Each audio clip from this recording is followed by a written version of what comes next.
everyone. Welcome back to the Commercial Real Estate Library Podcast. I'm Dama Tamanawala. You know my co-host, Garrett McGilvery.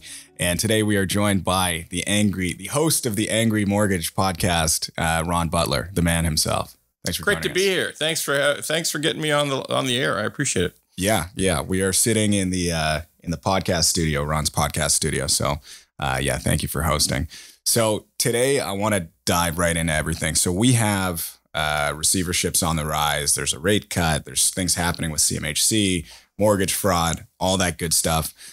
Which we're gonna, no, mortgage fraud, no good. Mortgage fraud, no good, man. Come on. No mortgage fraud, no good. Yeah. Jesus Christ. But I think today, just a 2-second overview. Can you share us a little bit? Because everybody see you on TikTok. Ron's got about 64,000 followers on TikTok, 68,000 followers on X, and so on and so forth. But can you bring us up to speed on, who you are, what you do, size of your organization, and everything? Look, I'm an old, worn out, broken down mortgage broker. That's all I've been doing for 29 years. We've achieved some success. Butler Mortgage. And about 5-6 years ago, I started to take a greater interest in it was Twitter at the time. Yeah. Elon hadn't renamed it. I know Elon had a poll the other day. Should we change it back? But he didn't actually show the results of the poll. But I'm getting used to X. Yeah. Well, I still call it a tweet. So what can I tell you?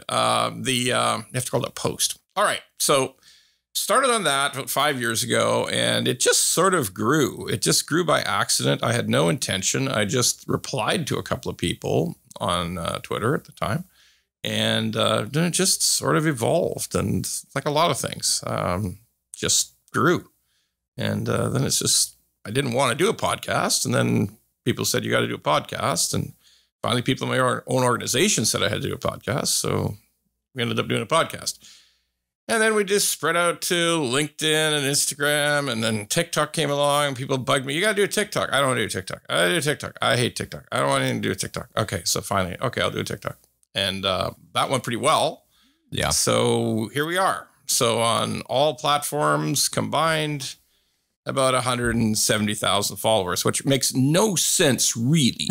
Okay, if you think about it, some like old fart that people are listening to, it just doesn't make any sense. But that's the story behind it all.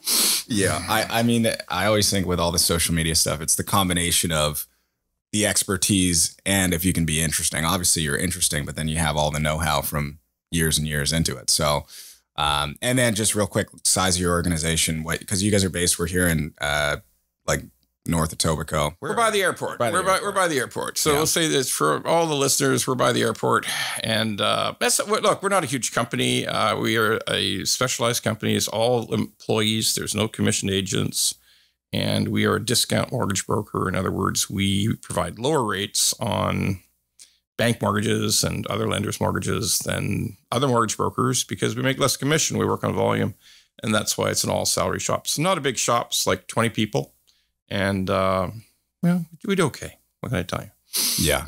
I'm be interested to learn how the social media stuff is impacting that. But we'll dive into that first. Most importantly, okay, so rate cut, big rate cut, which was anticipated. It was tiny rate cut, but it was the first rate cut. So it's like prom night when you finally get with a person of the opposite sex. Right. I mean, the first one's very important. Okay. Like the first one is after 5 years, you'd agree. If you went 5 years, the first one's very important, right? Yeah. So we've broken the seal. Exactly. If that's the way you want to put it. Yeah. Okay, fine.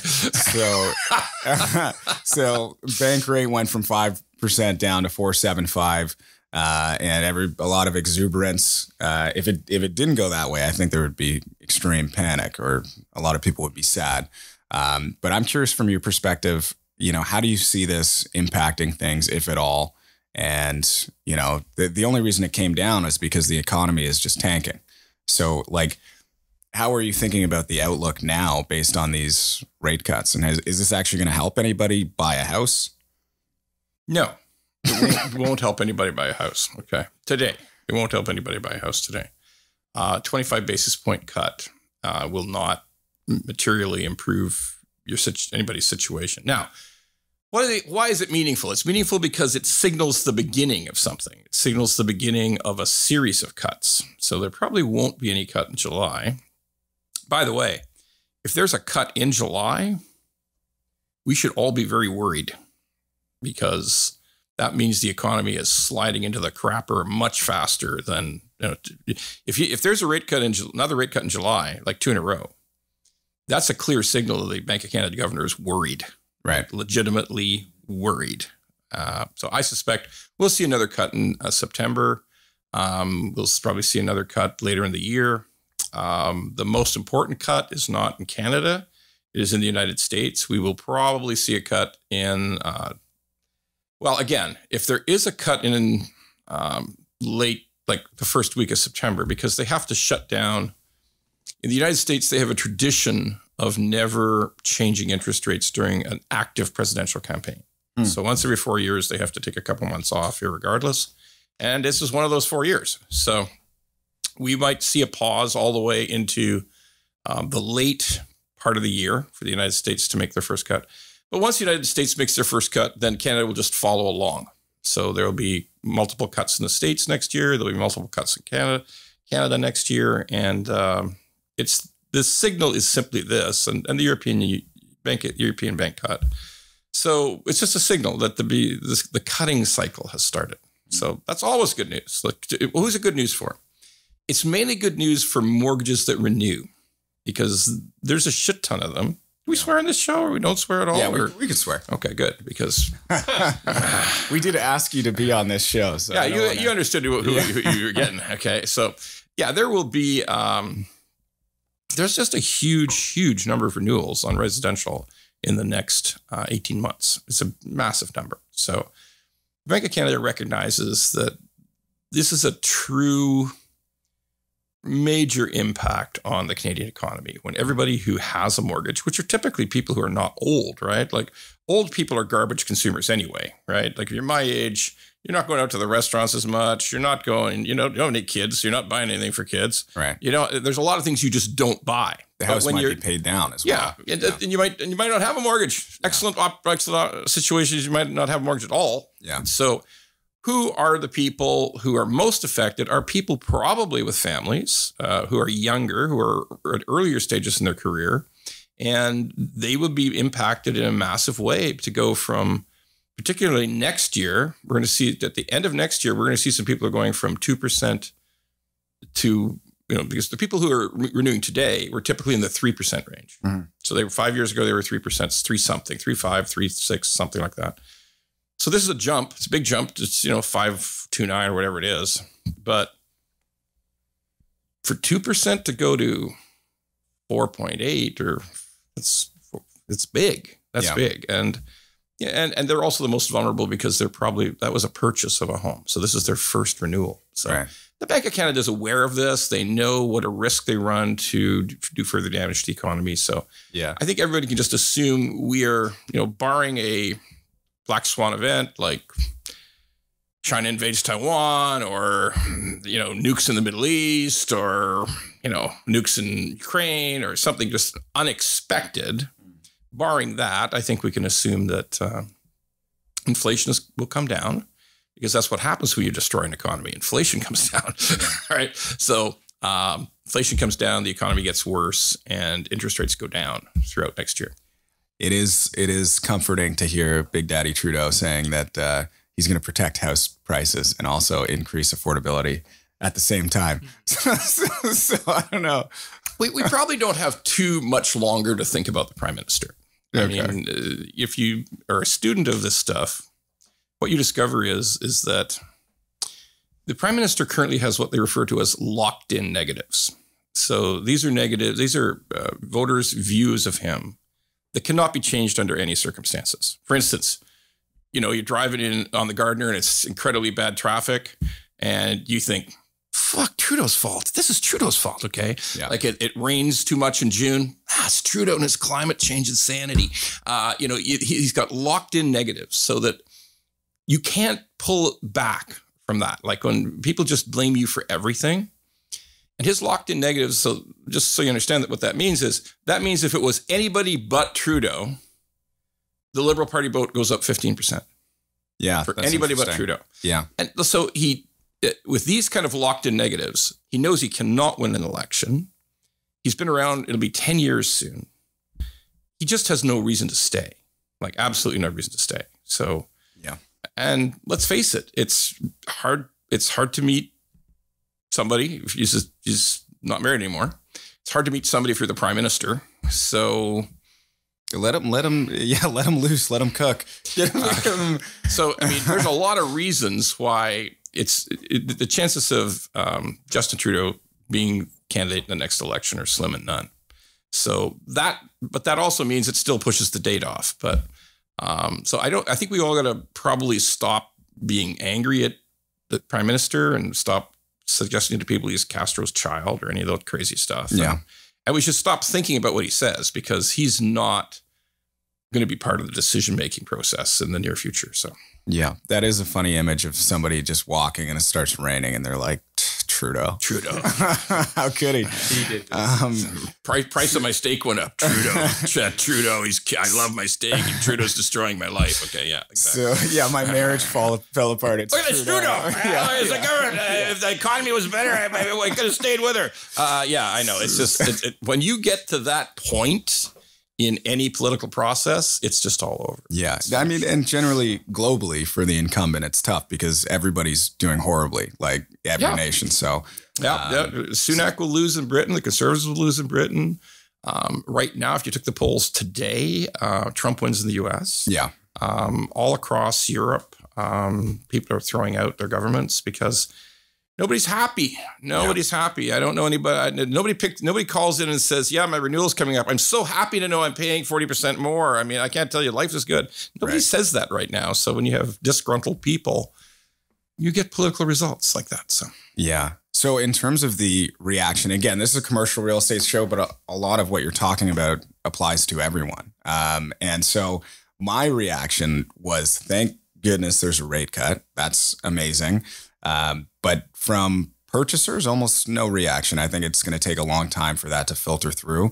Our seller clients, on the other hand, are seeing this as a momentous occasion where they're saying, okay, now we can definitely hit our price. Now we can, things are looking up. So, but I do think on the residential and commercial side, I sell multifamily, as you know, it's going to take a little while for things to actually change. Okay. So that's the rate cut. Can we talk about, like, there's so much going on with, look, when the tide goes out, you see who's wearing no clothes or whatever the old saying goes. And in the last year or so, we've had the collapse of so many different funds, mortgage organizations. Can we dive into some of the, I guess, mortgage fraud, as they say? Like, there's that big thing at the beginning of the year. Now, this is old because I know there's been a number since. This is back in February. 3 landlords among the largest real estate holders in Ontario owe $144 million under bankruptcy protection. And these guys are raising hundreds of millions of dollars, I think, or over $100 million, and then driving Ferraris around. They've got the boats. I got the Ferrari rule, right? Yeah, but you go ahead. So any time of anybody who wants to sell you something pulls up in a Ferrari, don't buy it. Just don't buy it. Okay, don't buy it. Like, seriously, just don't buy it. I mean, that's the Ferrari rule. It also applies to Lamborghini and McLaren. Just don't do it. Just, you see the car, particularly if the person is a male with a ponytail, don't do it. Just don't do it. Whatever you do, don't. Or a man bun. Okay, don't do it. Hey, for all you people out there with a man bun who take offense, I don't give a shit. Okay? Yeah. So, don't do it. But look, what that's all about is a massive scam that was perpetrated on investors across Ontario. The developers, the so-called developers behind it, were just a gang of idiots who wanted to take investors for a ride. They were buying up these properties with preposterous, in the middle of Hamilton was maybe the best location. They were buying up tons of properties in the Sioux, Timmins and Sudbury. And by the way, I actually do love all those places. We love all you people in all those places, but they were paying too much for rundown properties in those locations on the premise that they were going to gut them, change the layout, add suites, add rental potential. And the truth is they didn't do it. They didn't do it. Now, the person who did the most harm is somebody called Claire Drage, who was a mortgage broker out of Hamilton. And she raised money for these people to go ahead and buy these random properties all across Ontario with this idea. It's called BRRRR. Okay, you know what BRRRR means, right? Yeah. What's BRRRR? Tell me what BRRRR is. Buy, renovate, refinance. You missed an R. What was the R? Rent, refinance. Buy, renovate, well, rent, refinance. Hold on. Yeah. They That's didn't what do it that. is. Okay, you got to do that. Okay, so They didn't. They had like over 100 vacancies. They never did any of the other R, which is the renovation. So she also signed $100 million worth of people up for promissory notes, which were not secured on properties at all. They just gave personal guarantees. So she's gone. Her corporations have gone into receivership. She's filed for personal bankruptcy. So all the people who had the promissory notes is going to lose every penny. And most of the first mortgage lenders are going to lose 20-30% of their capital. And it's just a complete disaster. So what was the pitch originally from BRRRR? The pitch is BRRRR. So the pitch is, she was really still working off 2020 COVID bullshit. Okay. Right. So, work from home is just going to keep growing. People are going to move to Timmins, and they're going to because that's a great place to live. It's good. It's good, but it's Timmins. So we love you, Timmins. So all the people, all my customers in Timmins, don't get mad, please. Some of those markets too, like we sell properties in Windsor, for instance. They experienced huge value gains, right? So you'd go from 3 years ago 100 a door to then in the peak like 180, right? And then it comes back down when you can't secure the rent. And that's only because Toronto is just going nuts. So then people started looking farther out. But so I guess they're buying at those enormous values. And then, sorry, you continue, Ron. The pitch is that it's going to be BRRRR. Yeah. It's going to be these places are actually hidden gems. We're going to buy them, renovate them, add rental suites to them, and then refinance them, pay you out, and the developer is going to become rental moguls. So it's just a complete lie. So it's just utterly fictitious. They were flying down to Vegas every, 2 months on private jets. Right. And on yachts. Like you guys are too young to remember, but there's this guy called Vu who used to pitch investments, and he would do his whole television thing. He's paid for 20 minutes he's on a yacht. There's advertising. He's completely surrounded by women in bikinis. Right. Okay. And he said, he'd say, "You want to be rich like me? Look at this. Okay. Right. Here's how you do it. Right. First, send me money." So that's what happens. It's like Grant Cardone too. He's very good at that. He'll sue you if you talk about Grant Cardone. Kidding. Yeah, good. Because Grant Cardone is one guy who will sue you. Right. If you say talk shit about him. Okay, fair enough. Even though he is a crook. Okay. So, because he doesn't sue much in Canada, he sues in the US. So anyway, so that was a complete fiasco. So that's different than the normal residential fraud in mortgages has to do with fake income documents. But this is a true fraud perpetrated on people where, and everybody stops and says to me, why did they give their money to her? Why did they do this promissory note insanity? What type of check size are we talking about? These guys are giving 100, 500? Minimum 100. Yeah, okay. 100 and up. And they're investing in the mortgage fund or the property fund? No, they're promissory note. Okay. In a year, I promise to pay you this interest. Over every month, we promise to pay you this interest. And at the end of 1 year, 2 years, whatever the term was, I promise to pay you the money back. Right. It's promissory note. It's a promise. It's pinky swear. Okay, that I'll give you your money back. Okay. There is no security whatsoever. So people say, how could that happen? Why would anybody do that? Why would somebody give that check? She'd known them for 10 years. She'd known because I've talked to 6 of them. Okay. Some of them were her employees. All right. So they had complete faith in her. She'd done their personal mortgage on their homes. She'd actually helped them through a flip that was successful back in 2019. So she gained tremendous trust from these people. Right. So she had created trust, just same way Bernie Madoff was the chairman of the he was the chairman of the NASDAQ. You know, Bernie Madoff had trust, and Claire Drage had trust, and then she just screwed everybody into the ground. That's it. It's crazy because if it worked out, you would look at this person and be like, wow. Because parts of it are kind of a little bit inspirational. It's just raising 100 and some odd million through this small cap investors. I mean, like that is a skill set by itself. It's just you can't lose everybody's money at the end of the day.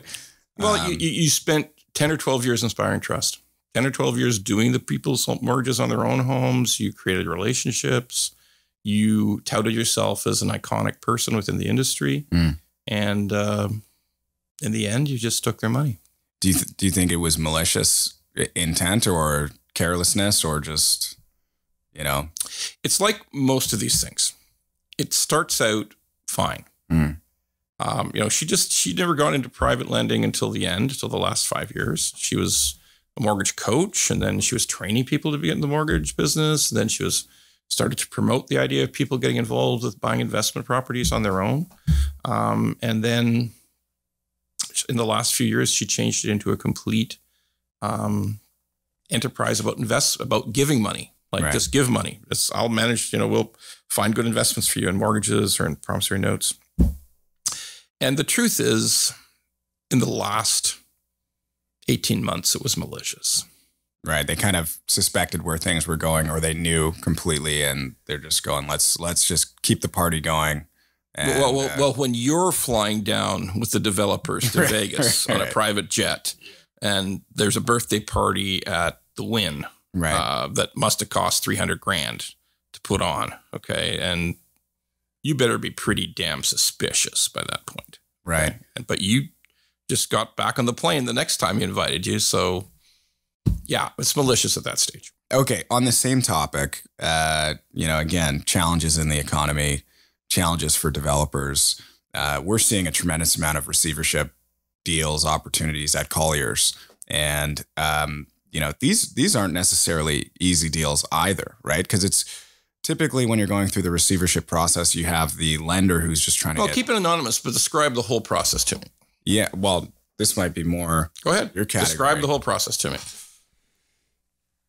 What, in terms of a receivership play? No, remove the names and just give me a detailed example of what you're talking about. One example, I guess, in terms of one that I was looking at recently was, and again, this is a bit of, you know, people misinterpreting their own financial status, but like a portfolio of gas stations. You know, they were impacted heavily by COVID, and then all of a sudden, you know, people weren't driving anywhere anymore. Revenues go down.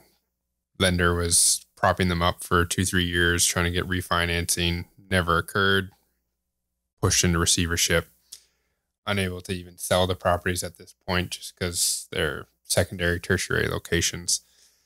And then what happened? That sounds like a disaster to me. Like a complete disaster. All right. Yeah. So like a person has to file for bankruptcy, and then the receiver, whether it's like KSV or Deloitte or PwC, whoever it is, takes over, and they're responsible for returning funds as much as possible to the lender. And what I've been seeing in the market is that there's not enough money for them, because typically, like in the past, you could at least be made whole, right? In 2020, you could be made whole. Now, what's happening is sometimes you're going out and taking bids. I haven't been a part of. I have one of these deals, but sometimes you're budging up to that what the lender needs. So like, forget paying back the guy who actually owns the property. Unfortunately, the market has changed so drastically, particularly in the case of land, where the lender can't even be paid out. And, you know, a lot of brokers are excited about receivership deals because they go, well, there's a light at the end of the tunnel. It's going to go through. The guy just has his value and he needs to hit it, and that's it. But if the value's not there, the lender has to take a haircut. Yeah. And very few of them want to even do that. So some of these, even the receivership deals, are just hanging around, right? And they're saying, well, you know, should we become a developer ourselves? Can you talk about it from, you know, your perspective of how like receivership's on the rise? Like, yeah, receivership, particularly in CRE, is on the rise. There's no question about it. And the point you made about the land prices is probably key to that. You know, land pricing has probably experienced, depending on the location, as much as a 50% fall. So for raw land. So, Yeah. Or even for, infill, it's a parking lot now. It's a, boarded up building on infill commercial, and that value has plummeted enormously. So what do you do? Well, in the stock market, this is referred to as the requirement for capitulation is what is required. So we're at the stage right now that you just described, and quite accurately, where the lender, who is the person who is stuck with the property, is someone who has to decide how much can I lose on this thing. And their initial belief, and this is the stage we're going through right now, their initial belief is, I need to recover all the capital. I can tell my investors that they're not going to get interest on this thing, but I got to recover their capital or they're never going to use me again. I'm going to lose all my investors. It's going to be a disaster. There might be litigation. So they push to get the capital back. They say, I can't go below this price because that's my return of my capital. So then you have to wait. You have to wait. And it might be months. It might be a year. It might be 18 months for this moment of capitulation. The market ain't coming back. And somebody finally says, okay, we got to lose 20% of capital on this thing. And we just got to get rid of it. Yeah. And when the first one happens, more will happen because they've actually established the price point. Yeah. It's Price discovery. Okay. That's what it is. It's, one of my friends on the land side was talking about this morning, and he's like, yeah, if you told me 4 years ago that land would be half price, I would have told you there's a lot of buyers there for that. But still, it's a very challenging environment. And for those who are kind of based in Toronto, one example of this is like in the heyday, you'd have some asset at Yonge and Bloor approved for however many stories, and you could sell that for $250 a buildable foot, something like that, right? And now you're kind of you're edging close to $100 a buildable foot in some situations, right? So, and of course, there's nuance, and some properties are better than others, approvals and all that stuff. Of course, yes. And then, of course, the terms of the agreement. But there aren't too many. You often hear developers saying today, if you give me the land for free, what am I supposed to do with it? Right? So honestly. Well, yeah, especially for some secondary and tertiary markets, because those markets flew. All right, so let's not let our friends in municipal government off the hook on this one. Right? We really got to circle back to municipal governments when we talk about if you gave me the land for free, I couldn't build. So I'll give you an easy example. A week ago in Burnaby, which is a large suburb, it touches Vancouver proper. Okay, Vancouver's actually a very small city. I don't know if you've been there, but actually from a physical point of view, it's a very small place. Actually, not even that much population. It's only about 500,000 people in the city of Vancouver proper. And the municipality that touches it is called Burnaby. Okay, it touches it on a land border. It's called Burnaby. And in Burnaby last week, they increased development fees on multifamily units by $50,000 each. Wow. Which is referred to there's a technical term for that, which is referred to as fuckery. Okay? I knew you were going to say that. Like that is the most insane thing. And then the reporters leaped up when they charged the mayor when this was announced, and they said, "You understand that's going to make these houses unaffordable for people. We have an affordability crisis in housing, and you're raising. This is what the new buyer will have to pay that." And of course, he immediately said, "You're wrong." He said, "The developers have to pay their fair share." Okay. Yeah. Which is a blatant lie. That's just a lie. All right. Which circles back to your point about if you gave me the land for free, I couldn't build today because the cities and municipalities have built in so much cost, so much development charges, so much taxes. And it's so impossible to get through, and if I go back to 40 years to build a condo, and there were a few condos being built 40 years ago, you were not born, right? No. Were you? No, neither one of you were born. Okay. So 40 years ago, you needed 2 reports to build a condo. Before you applied for permit, you needed 2 reports. Okay. Today, you need 24 reports. Some of them which nobody even knows what they can't even explain to me what they are. So you didn't need that. Well, you know, this noise report is very important. The Sunshade 40-page report. It's $80,000 for the noise report. Wait a minute, noise? It's a building. It doesn't talk. Okay, no. There's the construction noise issue. It has to be. We have to, go through everything. What? Like, what are you talking about? Like, that is the stupidest thing ever. 24 reports, which you have to do before you can apply. Right. I'm telling you stuff you know. Okay. So if you wonder why that builder says, give me the land for free, I can't use it, that's the reason. The governments have made buildings so complex, so expensive, and then layered on all of the costs that because they don't want to raise property taxes. Because if you're any mayor of any town in the whole country, if you raise property taxes a lot, they vote you out, you lose your job. So, but all those mayors, particularly people like Lim in Vancouver and Chow here in Toronto, they love to spend money. Okay, they are addicted to pissing away money. Okay, on who knows what. Okay, I just got a note today from I saw a post today that there's somebody had built 71 tiny home units meant to be utilized in the Toronto area, but they decided the city planning group decided it didn't work. So now we're paying $71,000 a year to store these things, okay? To not use them. Tiny little home things built to be used by the homeless, but we don't feel it's proper, so it's too complicated to cite them. So we're just going to pay storage on them, okay? Right. It's crazy, all right? It's just crazy, but that's what happens if you have mayors and councils who love to spend, like just love to throw money around recklessly and infinitely, then you need to keep raising taxes, but you get voted out if you raise property taxes. So I got a better idea. Let's just screw the new home buyer into the ground with development fees, levies, and we're building a condo on Mercer Street. Okay, great. That's a very large park. You have a huge park subsidy you have to pay for a park. Wait a minute, it's on Mercer Street. The closest park the parks are here. They're there. Like there can be no new park. There's no ability to put a park around there. What are you talking about? No, we're going to put a park somewhere else, like at the farthest reaches of Scarborough. Wait a minute, I'm on Mercer Street downtown. Like, why am I paying for a park? That's just the way it is. Shut up and pay, okay? So we've reached a point of complete insanity in the way we approach revenues for new builds. And that has just hit the moment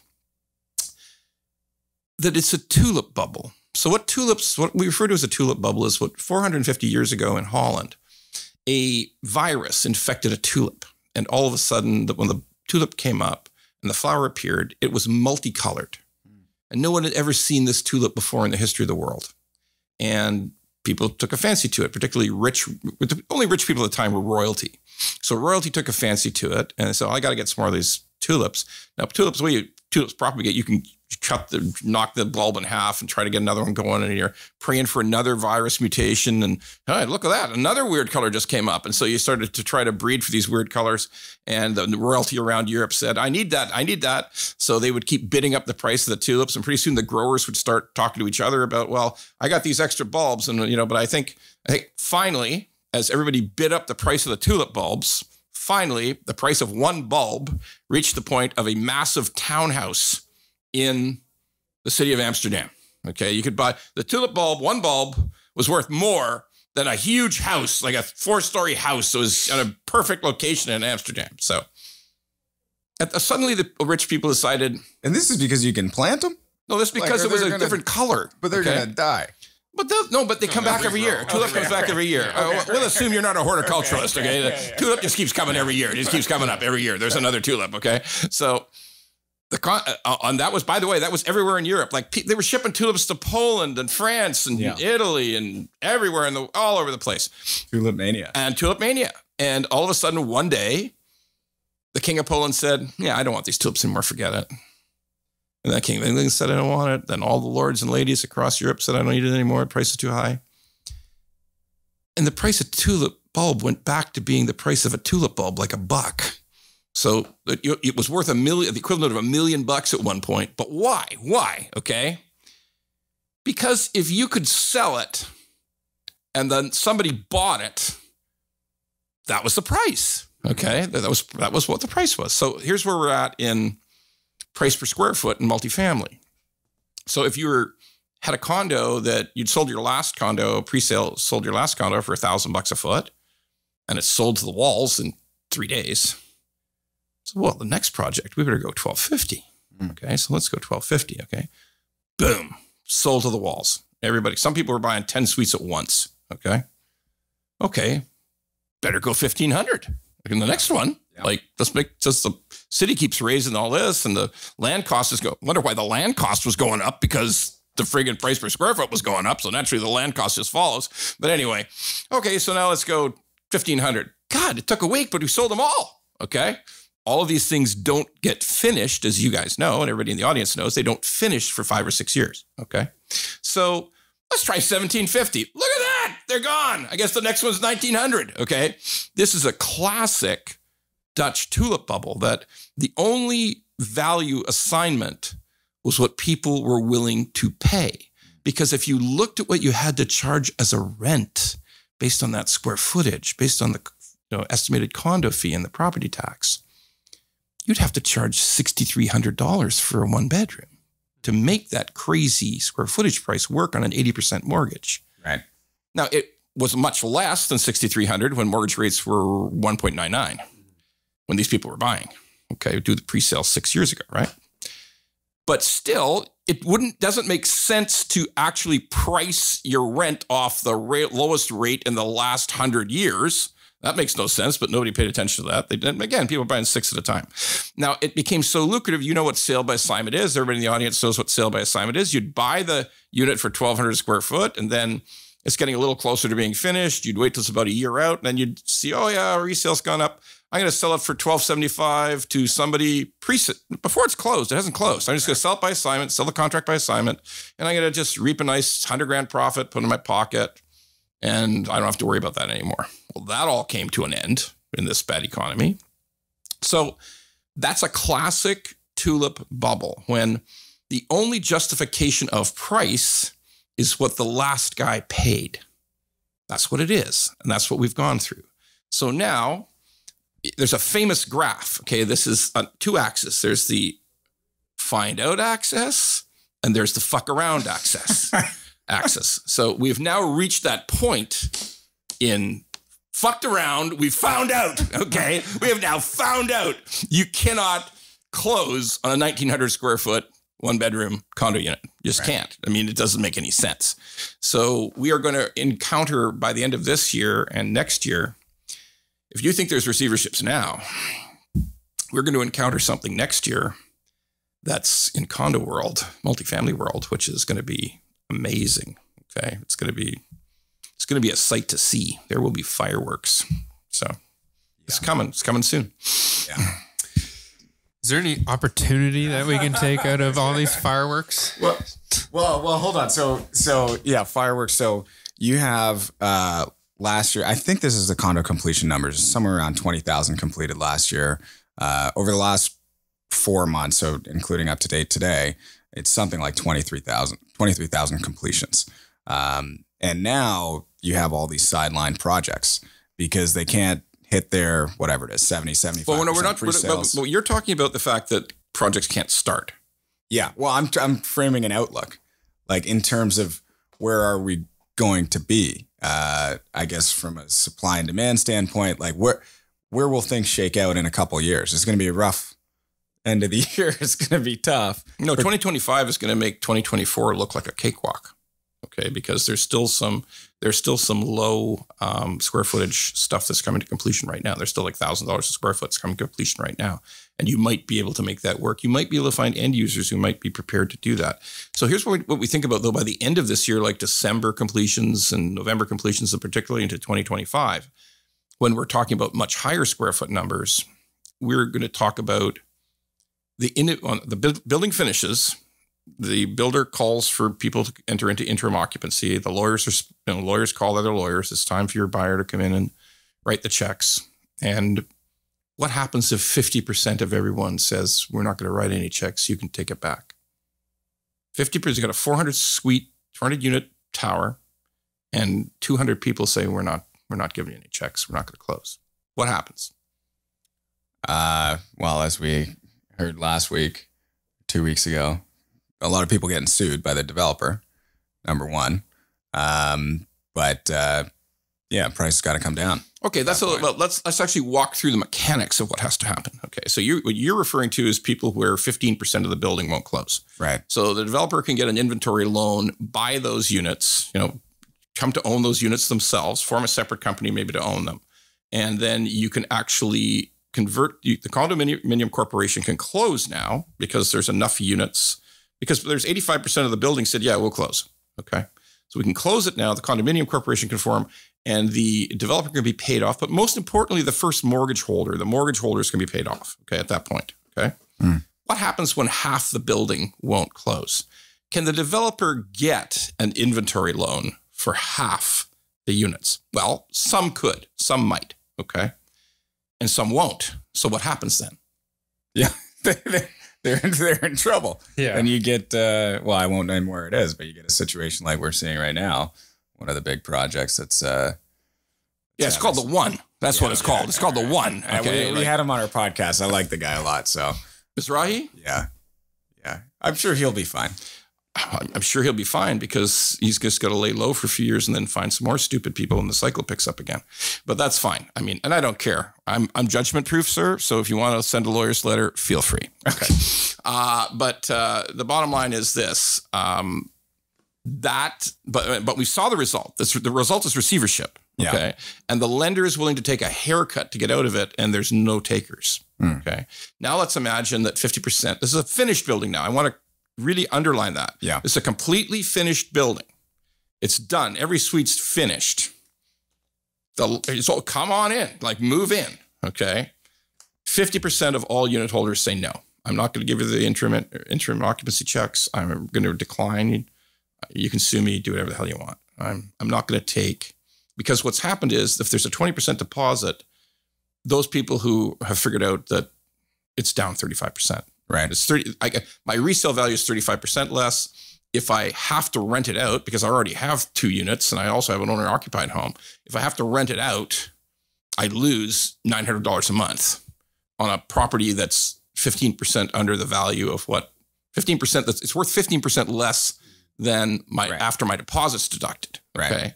I'm just not going to close. Okay. So now what happens when the next one of those, because that becomes known, right? Like you can't keep that at a secret. Like eventually that gets out into all kinds of media that's happened. Like 50% of the people said, no, we're not going to close.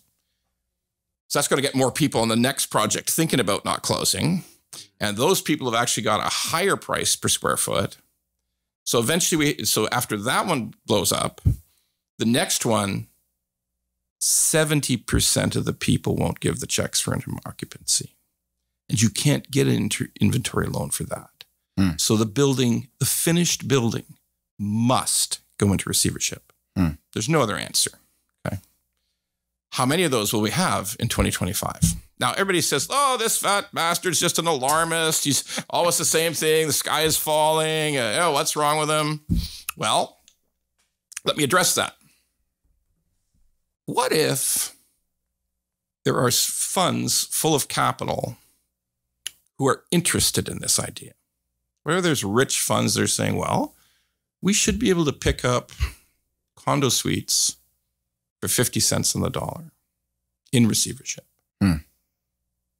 What if these very, very sophisticated organizations are already exploring this idea? You said there's opportunity. There's only opportunity for the rich for the very, very, very sophisticated, because you've got to negotiate yourself through a incredible, massive amount of legal issues. Okay. Potential. How about the 35% that's willing to close? How about the 25% who are saying, no, I'm an end user. I like the building. I like everything about it. I planned for it. I've sold my other condo. I want to move in. Now you're telling me the building's in receivership? The hell with you. I'm going to find all the people who want to close, and we're going to do a class action against you because you're just going to rip the price down to nothing. We're going to lose all our value, and we feel that's worth a fight. What happens then? Okay. So look, it'll get resolved. Everything always gets resolved because guess what? This already happened in 1992. this happened Right. on a much smaller scale, okay, at much lower prices. There were 15 condo buildings that could not close because nobody was willing to. Prices had dropped, and prices had dropped 35% in 1992, and some buildings 40, and nobody was willing to take on the units.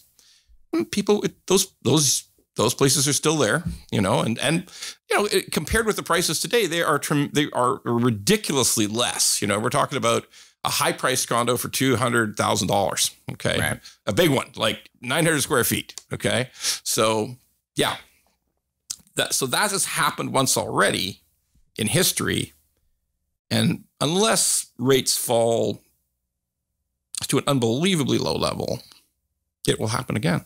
What do you anticipate in terms of, do you think government will step in to help do anything? Do you think that the immigration inflow will help buffer some of that challenge? Or is it just, it's going to be It's all black stuff. I think the majority of those,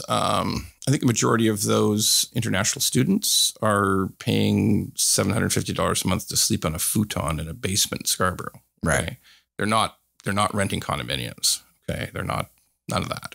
So another massive concern has to be, how bad a shape will the economy be in next year, to the point where people are just moving back in with their parents, people are couch surfing, people are renting rooms, and there's an actual obvious decline in what people can get for rents on condos. That could happen, right? That's not impossible. So it's a double whammy. It's way overpriced units in a falling rental environment, because those students you just talked about, they don't rent condos downtown. They don't rent condos in downtown Toronto, downtown Vancouver. They don't. Okay. 30-person house in Brampton or Scarborough. Yeah. Everyone's around the news.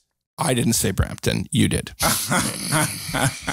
That's where all the stories come out. Yeah.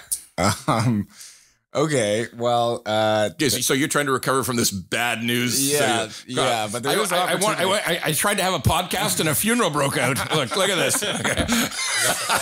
Yeah, there's some poor soul listening to this right now who's already closed on a condo or something, or like me selling condos, Or right? has a pre-sale that's he has to close on in 8 months. In 2025. Yeah. Yeah, that sucks. Well, yeah, it's going to be a hard time. So hopefully. All right. So why do you think as of next month, we'll reach possibly a multi-decade high in listings for condos in the GTA?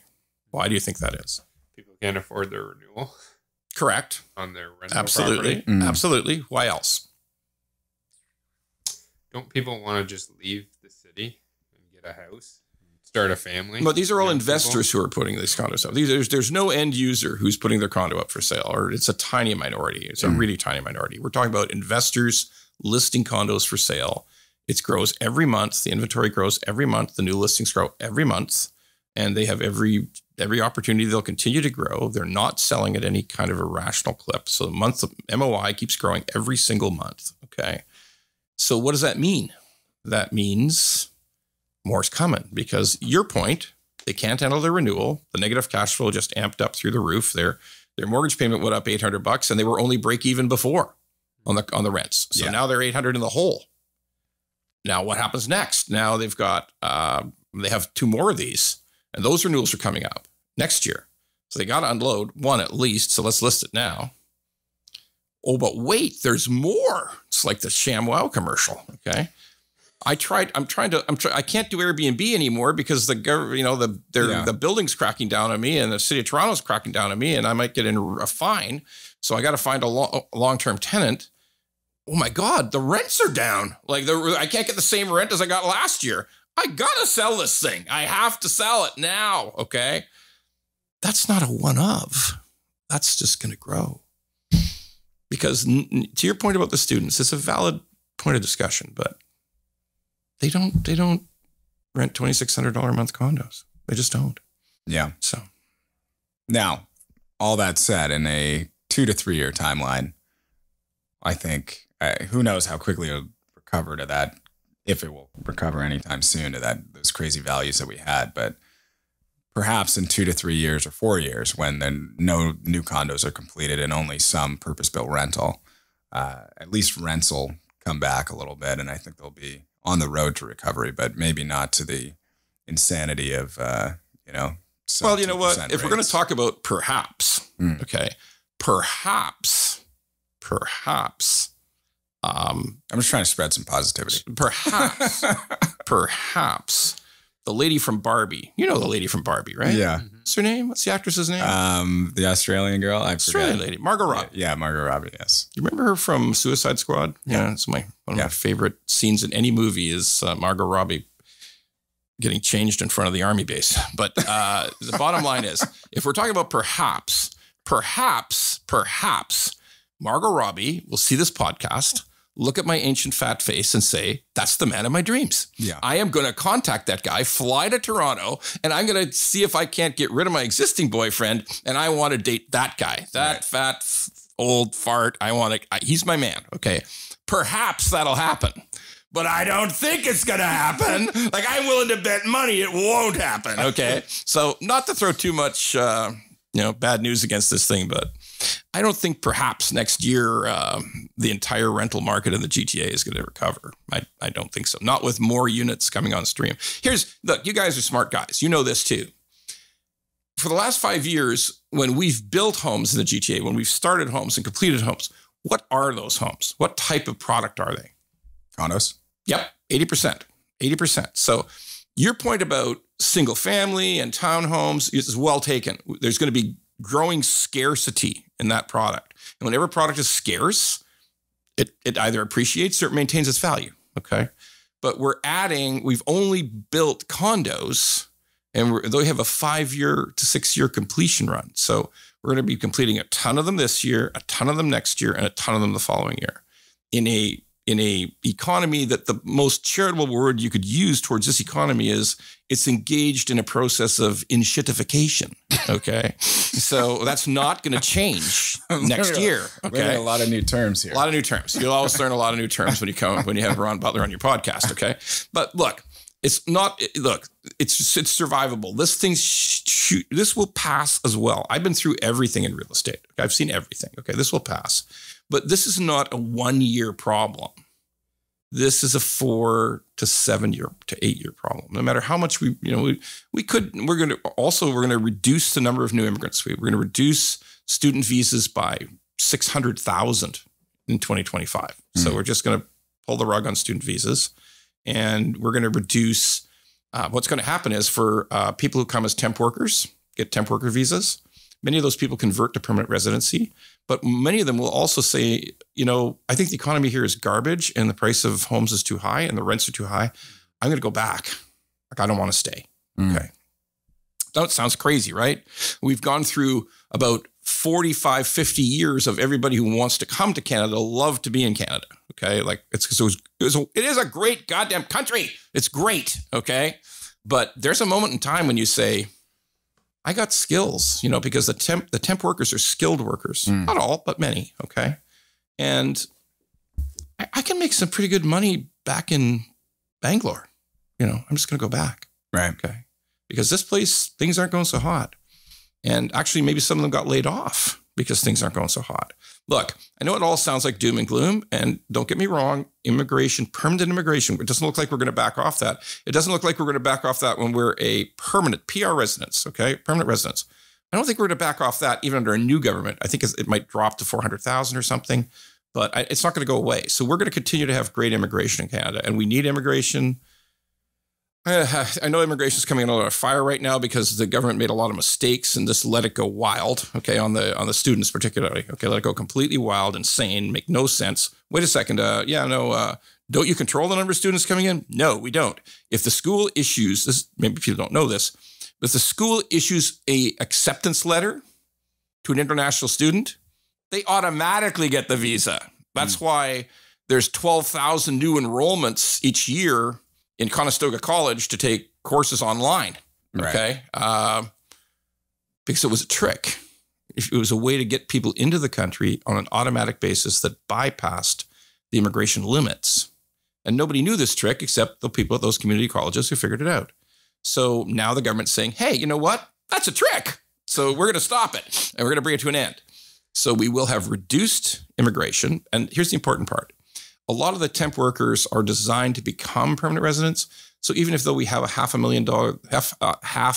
million permanent resident requirement, that's the plan in Canada, that some of those people are already here. Let's say 300,000 of them are already here per year. So we will see a radical reduction in the actual human beings who are coming here for the next 2 years because the people who are here already will become permanent residents. Okay. There's no question of this. This is the government has made this choice. And God knows if there's a new government in 18 months, they are for sure going to say, yeah, all you community colleges, we're shutting you down. You can't invite anybody in. Okay, just invite local people. Sign up local people for a while, which just eliminates all their enrollment. So we are going to see a radical change in people coming into the country in the next 2 years. And that will have some impact on just what we've talked about. So even though everything sounds bad, the good news is there will eventually be a new government in Ottawa, and there's going to be different ideas, and the interest rates will come down. There's probably a terminal rate. A smart guy told me the other day, if we just model the reductions, so you can just look at the cycles of up and down for the last 50 years in Canada. And if you model that, the actual point where the rate cuts start to when they finish on average for the last 50 years has been a drop of 2.35%. So that means a Bank of Canada rate that's below 3%, say 2.75. Okay. So at 2.75, we have a variable rate product that's actually less than 3%. Sorry, less than 4%. It'd be about 3.95. Okay. Now that's not 2, or that's not 2%, and that's not 1.49%, but it is a much more rational level than today. There's possibilities that under a new government, we might not see the same kinds of stress tests in exactly the same way as it is today. Because eventually that regulator, the guy who runs that shop, runs the bank regulator, will eventually have to leave because his term will be up and nobody will keep him. So that'll be the end of that guy. And so there'll be some fresh thinking come in. And so it's not all bad news, but it is very worrisome for the next 2 years. Next 2 years in real estate in Ontario and British Columbia is worrisome. Right. So if you are listening to this and you're super depressed, hang in there. You can survive. And okay. or take shrooms, or go out to buy your local mushroom dealer, take some shrooms, right, and you won't be depressed anymore. You'll be something else, but you won't be depressed. Right. So there you go. Okay. Okay. Just to close the loop here, because I think we've been going for a little while. I want to finish just on back to the social media stuff, because it is excellent. And I mean, for those listening who follow you on LinkedIn, follow you on X, what have you, there's a proliferation of these real estate influencers now, and many of them you can do a lot with that audience, right? You can start a fund, you can do whatever. Hopefully, no promissory notes. But I'd be curious, like, even your TikTok alone, I don't know where you were at the beginning of the year. Now you have 65,000 people. We've only been on TikTok for 11 and a half months. Like, that's wild, right? So where are you going to be at the end of the year? It's going to be gargantuan. And have you noticed that it's changed your business at all in terms? Yeah, we get about 40% of the leads to our operation come from social media now. Wow. That's substantial. And so, yeah, like, I don't know. I guess. Well, it's 175,000 followers. Okay, from all platforms. So there's some people listening to my nonsense, right? Yeah, so it's as simple as that. Yeah, I didn't see a Ferrari outside when I drove in. So. There's no Ferraris. There's all old. There's actually in the entire management group at Butler Mortgage, there are actually only old paid for cars. That's all there is. So we don't, there's no Ferrari, no McLaren, no nothing. Good. So there's just old paid for cars. So, yeah. So if you're listening, definitely follow Ron Butler. I think you have a couple different handles, right? But Ron Butler, they can find you. It's either Ron Mortgage Guy or Angry Mortgage. You're going to find me. Angry Mortgage Podcast as well, of course. Is there a ray of positivity that we can bestow as a final closing message? Something, a glimmer of hope? Anything that we can leave. Things are going good in Alberta. Absolutely, everything in Alberta is pretty good. The houses are getting built. They have a good approach to building. They have low development fees. They believe in letting people choose their products. You can have townhomes, single families, condos. In Alberta, they believe we will build as much as we can, and governments will keep the cost low. But the things are going great in Alberta. Look, people want to know what the future. Look, this is a great. As much as immigration is going to slow, and as much as the economy is going to slow, it's a great country. Like, here's the thing to understand. If you give people a chance to come here from other parts of the world, they're still coming. Okay, it's a great country, and government's going to change. There's going to be, that's just certainty. And it's very, very, very hard to keep a government in power for more than 10 years, and any kind of government. So the Conservatives lasted 14 years in Britain, and now they're finished. They're going to go down. They're going to lose huge. Okay, so there's a time for change. The mood for change is in the world. So when we get a new government, there will be a little bit more fiscal responsibility. The announcements won't be quite as crazy. You won't hear a prime minister say, we're going to maintain the value of homes across Canada for our homeowners, and we're simultaneously going to achieve enormous strides in affordability for young people. We're going to build 3.5 million new homes. The new government's going to say that, because that was just an abject lie. We're going to have the lowest housing starts for houses to buy, because we have accelerated houses to rent. We've accelerated purpose-built rentals significantly in the last 2 years in Ontario and British Columbia. But houses for people to buy, this will probably be the lowest construction starts for houses to buy in Ontario in 15 years this year. So the idea of 3.5 million extra homes and people are going to be massive supply. That's crazy. It's just an abject lie. It's a profound lie. It's like totally nuts. So we won't hear any of the totally nutty stuff out of the new government that gets in. But, that's positive. Change is positive. So I think there's a lot of positives to come. I think, I'll give you a great positive for everybody in CRE in Canada. It's not the U.S. The U.S. people are jumping out of the buildings they're trying to sell. Okay, we've had in the U.S. in Seattle, we had a historic sale in Seattle just last week. Closed. Went firm last week. The building value dropped 88.5%. Okay, so it was 158 million, and now they're selling it for like 15 million. Wow. Okay, so there's lots of those in the US, okay? Tons of them, because first of all, the US in CRE was much more speculative, like, hey, let's just build this thing. What do you think, bank? Yeah, I think it's good. Okay, and so they're much more speculative in CRE. And also they have short-term financing, and the people who provide the financing are they're just companies. They're not banks. They're not pension funds. So the fact that we have pension funds and banks in Canada and very patient capital, very successful companies who are smart, wise, and effective, like KingSett. And I love John Love. Okay. That's a strange statement, but it's true. Yeah. Sounds strange, but it's true, because he's careful, he's smart, and he knows how to work through problems. Okay. It's not speculative here. It's not speculative here. Okay. Yeah. Some people going to get screwed up on land purchase. So sorry that happened. Okay. But they're not all of a sudden the Royal Bank building's not all of a sudden going to go down to 15 million. Okay. That's absolutely not going to happen here. Okay.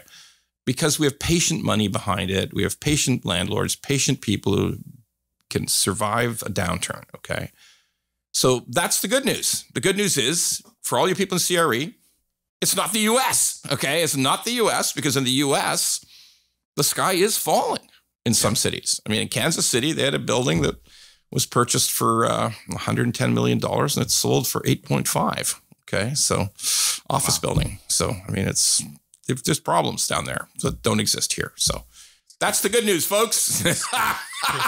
You're not in America. It could be worse. It could be much worse. If you were the guy who owned that Seattle building. By the way, that was a beautiful building. fully refurbished. It's a prime location in Seattle. It was an old building that had been fully retrofitted. It's gorgeous. Okay. 15 million. That's it. There you go. That's a good place to put a ribbon on it. Thank you. Thank you so much for joining us. Margot Robbie's assistant, if you're listening, give us a shout. We'll figure that out. And thank you so much. No, thank you guys. Thanks for having me on your podcast. And like I say, when everybody listens to this, it's going to be the same comment from everyone. This is a CRE podcast, and the guy brought out the end of the world. Yeah. Like, why did they find this son of a bitch? Okay. But thank you for having me. I always appreciate it. Thanks a lot. Awesome. Thank you.